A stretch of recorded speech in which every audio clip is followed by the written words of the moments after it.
Classes में आपका स्वागत है। सबसे पहले मैं आपको बताना चाहूंगा कि स्पेशल क्लासेस में मैं लखनऊ में मैं एक टेस्ट सीरीज स्टार्ट कर रहा हूं। 15 मार्च से रजिस्ट्रेशन प्रारंभ है। अगर आप लोग जिसको ज्वाइन करना हो टेस्ट सीरीज वो मुझे कॉल कर सकता है। मेरा नंबर है, मैं लिख दे रहा हूं एक बार, 99 19 82 99 18 9919829918। ठीक है, अब मैं आज के टॉपिक पे चलता हूँ। आज मैं बताऊंगा उत्तरी अमेरिका की नदियों के बारे में। क्या टॉपिक है मेरा? उत्तरी अमेरिका की नदियां। ठीक है, नदियां आज का टॉपिक है। सबसे पहले नदियां कहीं से निकलती हैं, कहीं पे गिरती हैं, इस बारे में जानना जरूरी है। सबसे पहले थोड़ा सा परिचय दे देते हैं। वैसे मैं पहले नॉर्थ अमेरिका में बता चुका हूं। तो सबसे पहले ये देखिए, जो अमेरिका है, उत्तरी अमेरिका, उसके पश्चिमी तट पर जो प्रशांत महासागर है, क्या है? प्रशांत महासागर। ये उत्तरी प्रशांत महासागर के नाम जाना जाता है क्योंकि दक्षिण भाग भी आता है दक्षिण प्रशांत महासागर। इधर अटलांटिक महासागर है, अटलांटिक महासागर, ये भी उत्तरी अटलांटिक महासागर होगा। ठीक है, जो नीचे है ये मैक्सिको की खाड़ी, जहां पे नदियां गिरती हैं, सीधे उसकी बात करेंगे। ये है मैक्सिको की खाड़ी। ठीक, जहां से ये साउथ अमेरिका से अलग होता है कैरोबियन सागर, कैरोबियन सागर। वही परिचय जहां पे नदियों की जरूरत है बताने की। ये है कैलिफोर्निया की खाड़ी, कैलिफोर्निया की खाड़ी। ठीक, ये आप देख लीजिए सेंट लॉरेंस की खाड़ी है, ये सेंट लॉरेंस की खाड़ी। ठीक, ये है हडसन की खाड़ी, सीधे हडसन लिख दे रहा है, खाड़ी आप लिख लीजिएगा। ऊपर की तरफ यहां पे आर्कटिक सागर है, यहां पे ब्यूफोर्ट सागर है, ब्यूफोर्ट सागर। ठीक, जहां से ये एशिया से अलग होता है बेरिंग सागर, यहां पे बेरिंग सागर है, मतलब यहां पे इस एरिया में बेरिंग सागर है। यहां पे एक पाई जाती है, उसको बोलते हैं, सबसे पहले ये बेरिंग सागर जो एशिया से अलग करता है वो आप देखिएगा। ठीक है, और जहां पे एक पॉइंट है, ये नॉर्टन साउंड बोलते हैं, नॉर्टन साउंड। ठीक, ये पॉइंट इधर, ये बेरिंग सागर है पूरा। बेरिंग जलप्रपात द्वारा अलग होता है, आपको मालूम है। तो ये प्रशांत हो गया, अटलांटिक हो गया, सेंट लॉरेंस की खाड़ी, मैक्सिको खाड़ी, कैरोबियन सागर, कैलिफोर्निया, हडसन की खाड़ी और ब्यूफोर्ट सागर। सबसे पहली जो नदी हमको दिख रही है, थोड़ा सा मैं प्रशांत महासागर मिला रहा हूं, आपको पता हो गया है कि पश्चिम में प्रशांत महासागर है। ये जो नदी होती है, यहाँ पे एक झील है, ग्रेट स्लेव झील। इस नदी का नाम है मैकेंजी। मैकेंजी, मैकेंजी नदी उत्तर की ओर प्रवाहित होती है। ठीक है, मैकेंजी नदी उसी तरह प्रवाहित होती है जहां पे ढाल होता है। जैसे ये रॉकी पर्वत श्रृंखला है, पश्चिम की तरफ ढाल है तो नदियां पश्चिम की तरफ प्रशांत महासागर में गिरेंगी। इधर उत्तर की तरफ ढाल है तो उत्तर में गिर रही है। जहां पे जिस तरफ ढाल होता है नदी उसी तरफ गिरती है। तो मैकेंजी नदी सबसे पहले निकलती कहां से है, ये देखते हैं। निकलती है ग्रेट स्लेव लेक से, ग्रेट स्लेव लेक। अब गिरती कहां पे है बात उसकी देख लीजिएगा। अब निकलती और गिरती मैं बार बार नहीं लिखूंगा। निकलती जो है वो ऊपर लिखूंगा और गिरने वाली नदियों की जगह कहां लिखूंगा, नीचे लिखूंगा। हर नदी का यही पैटर्न होगा मेरा। तो गिरती है ब्यूफोर्ट सागर में है, ब्यूफोर्ट सागर। मैंने पहले ही कहा उत्तर की तरफ बहती है ये नदी, किस तरफ, नॉर्थ की तरफ बहती है ये। निकलती ग्रेट स्लेव लेक से है और ब्यूफोर्ट सागर में गिरती है। दूसरी नदी की तरफ चलते हैं। दूसरी नदी है जो आपको दिख रही है, यहाँ पे रॉकीज हिमानी से निकलती है। इस नदी का नाम है यूकॉन रिवर, यूकॉन नदी। यूकॉन नदी जो है निकलती कहां से है, हिमानी, रॉक हिमानी से। रॉकीज पर्वतमाला है, ये मैं पहले ही बता चुका हूं, इधर की तरफ ढाल है, रॉक हिमानी से निकलती है और जो गिरती है वो नॉर्टन साउंड में गिरती है, नॉर्टन साउंड। ठीक है, अभी जो समीक्षा अधिकारी का पेपर हुआ था उसमें नदी का क्वेश्चन आया हुआ है। नदियों के जिस टॉपिक से क्वेश्चन आए हुए हैं नए पैटर्न पे, मैं उन सबको डिस्क्राइब करता चलूंगा। तो ये हो गया यूकॉन नदी, रॉक हिमानी और नॉर्टन साउंड। नेक्स्ट नदी की तरफ चलते हैं, इसको मिटा देते हैं। ठीक है, अगली नदी आपको दिख रही है, जो ये नदियां बनी है, ये नदी है ब्लैक वाली और इसकी सहायक नदियां बनी हुई। ये जो नदी है इसको बोलते हैं फ्रेजर नदी, फ्रेजर रिवर। ठीक है, ब्रिटिश निकलती है, ये ब्रिटिश कोलंबिया से निकलती है, कोलंबिया। कहां से निकलती है? ब्रिटिश कोलंबिया, यहाँ पे है, ब्रिटिश कोलंबिया से निकलती है। गिरती कहां पे है? ये देखो गिर रही है यहाँ पे प्रशांत महासागर में, प्रशांत महासागर में गिर रही है फ्रेजर नदी। इस नदी के किनारे एक शहर बसा हुआ है, उस शहर का नाम है बैकवर, बहुत इंपॉर्टेंट शहर है बैकवर, ठीक है। ये फ्रेजर नदी है। उसके बाद जो नदी आपको ये ब्लैक वाली दिख रही है, इस नदी का नाम है कोलंबिया नदी, कोलंबिया नदी। मैप में आप देखते चलिए जिससे आपको याद होता चले और आपको दिखता चले। ये है कोलंबिया नदी। कोलंबिया नदी भी ब्रिटिश कोलंबिया से निकलती है, ब्रिटिश कोलंबिया से निकलती है और प्रशांत महासागर में जाकर गिर जाती है। कहां गिर जाती है? प्रशांत महासागर में गिर जाती है। इसके किनारे एक शहर बसा हुआ है यहाँ पे, उस शहर का नाम है पोर्टलैंड। क्या नाम है? पोर्टलैंड। तो ये दो नदियां फ्रेजर रिवर हो गई, ब्रिटिश कोलंबिया हो गई।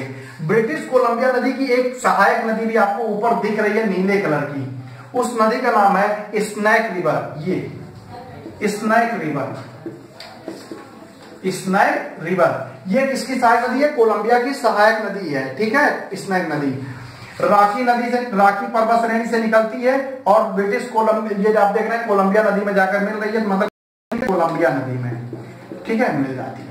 अब नेक्स्ट नदी का नाम जो है बहुत इंपॉर्टेंट है, ये जो आपको दिख रही है इसके बारे में बताएंगे, ठीक है। ये जो नदी दिख रही है आपको, इस नदी का नाम है मिसौरी नदी। क्या है?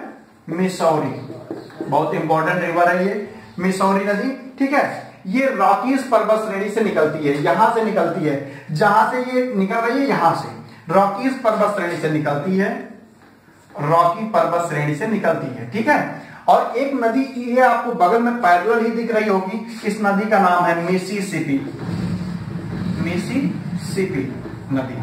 मिसिसिपी आगे बढ़ी तो यहाँ पे एक जगह का नाम है जहां पे मिसिसिपी आती है। मिसिसिपी जो है वो कनाडा से निकलती है, कनाडा के पश्चिमी भाग से निकलती है, ठीक है। पश्चिमी नहीं, दक्षिणी भाग और पश्चिमी मिलाकर निकलती है। यहाँ पे जगह है सेंट लुई, सेंट लुई, जहां पर मिसौरी नदी आकर किससे मिल जाती है? मिसिसिपी से मिल जाती है, ठीक है। अब मिसिसिपी नदी कहां से निकली? रॉकी, मिसौरी नदी कहां से निकली? रॉकी पर्वत से। मिसिसिपी कहां से निकली? कनाडा, कनाडा के सीमा रेखा से निकली। और कहां पे मिली दोनों? सेंट लुई के पास, इंपॉर्टेंट है, सेंट लुई के पास मिली। अब मिसौरी की कुछ सहायक नदियां हैं, उसको भी देखेंगे। सबसे पहला है जो ये आपको दिख रही है, इस नदी का नाम है येलोस्टोन रिवर, येलोस्टोन रिवर है।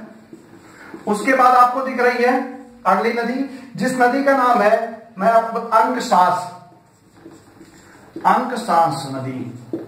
कौन सी नदी है? अंकसास नदी है। एक नदी और मिसिसिपी और मिसौरी के मिलने के बाद मिल रही है, उस नदी का नाम है रेड नदी, ठीक है, रेड नदी। ये हो गया। अब जरा इसको मिटाते हैं क्योंकि अभी नदियां बहुत बची हैं जो इंपॉर्टेंट है, उसकी तरफ चलते हैं, ठीक है। अगली नदी की तरफ देखते हैं कौन सी नदी है, ये थोड़ा सा मिटा दीजिए। अगली नदी ये, इस नदी का नाम है कोलोरेडो रिवर, कोलोरेडो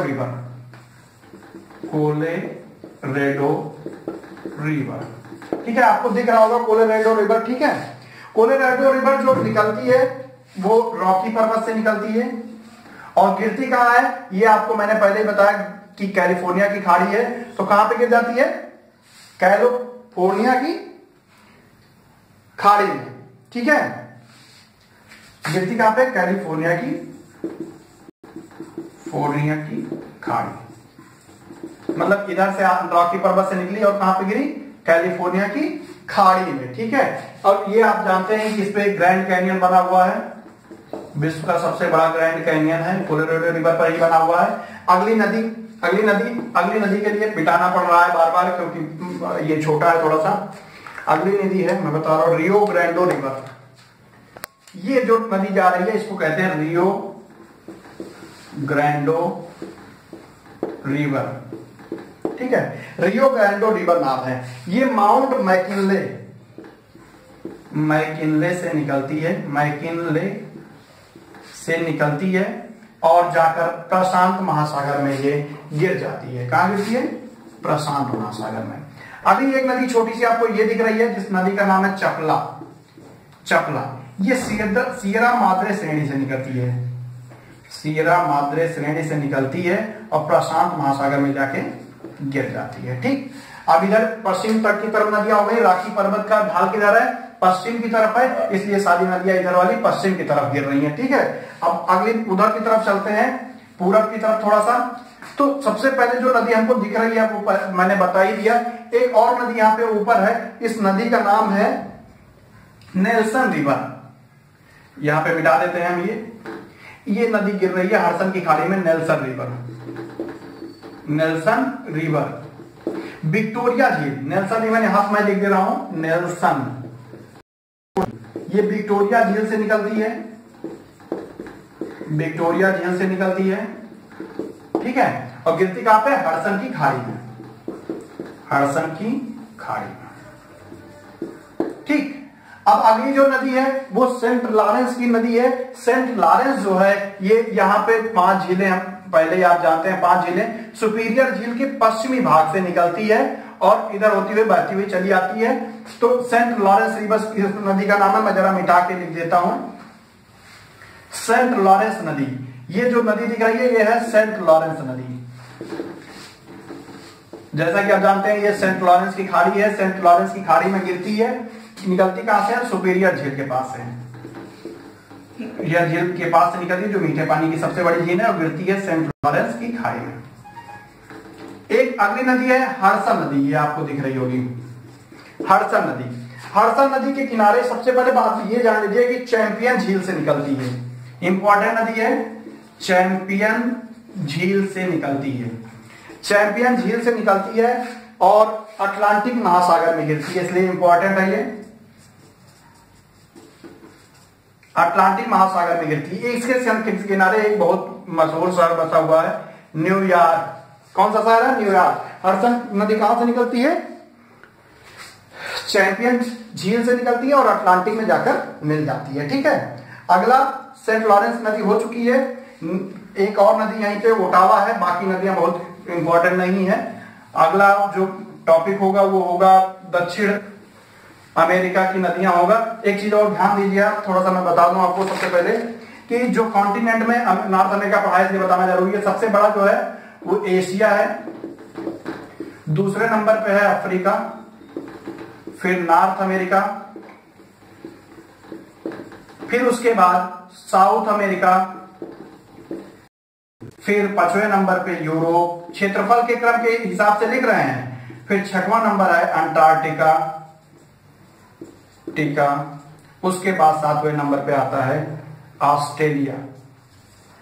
ठीक है, ये क्रम है सब महाद्वीप, ये कॉन्टिनेंट है, इनका क्रम है। एशिया सबसे बड़ा, फिर अफ्रीका, फिर नॉर्थ अमेरिका, फिर साउथ अमेरिका, फिर यूरोप, फिर अंटार्कटिका, फिर ऑस्ट्रेलिया।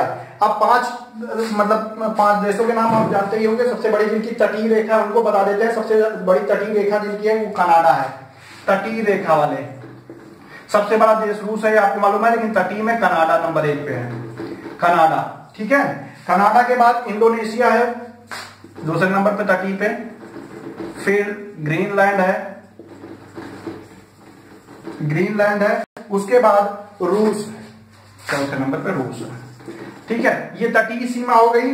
अब अगला सबसे बड़े जल क्षेत्र की बात करते हैं। सबसे बड़े जल क्षेत्र वो क्या था, तटीय सीमा रेखा। ठीक है, सबसे बड़े जल क्षेत्र में किसका आता है, सबसे नंबर पे कनाडा आता है, उसके बाद रूस आता है, उसके बाद यूएसए आता है, फिर इंडिया आता है। ठीक है, 4 क्रम आप याद कर लीजिएगा।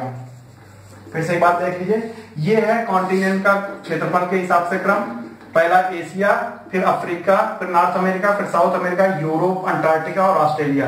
तटीय सीमा रेखा की बात करते हैं तो फिर इंडोनेशिया, ग्रीनलैंड, रूस। उसके बाद सबसे बड़े जल क्षेत्र की बात करते हैं तो कनाडा में है, फिर रूस में है, यूएसए में, इंडिया 4th पोजीशन में जल क्षेत्र की बात करते हैं। ठीक है, धन्यवाद।